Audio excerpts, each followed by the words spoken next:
Looking for home design inspiration? You're in the right place. Okay, stop everything you are doing right now. You guys know I'm obsessed with mixing old and new, right? Well, behold, the Modern Tudor Organic Kitchen. This is not just a room, it's an experience. And honestly, it's a game changer. Wow. Seriously, let's talk about this color palette. It's totally giving industrial meets sunshine. We have this grounded matte concrete gray on the island and countertops, which is so chic. But then, bam, you hit the full height cabinetry in the most vibrant, high-gloss electric yellow.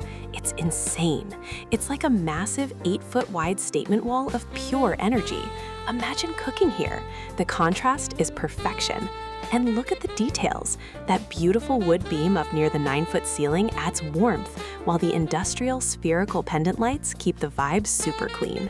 And storage? This kitchen slays storage.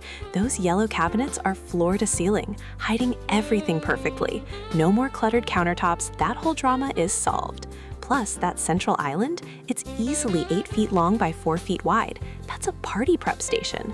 You get the old world charm from those gorgeous leaded windows, but none of the stuffiness, thanks to all this sleek concrete and polished yellow. This room is beautiful, but I've saved the best part for last. Follow me.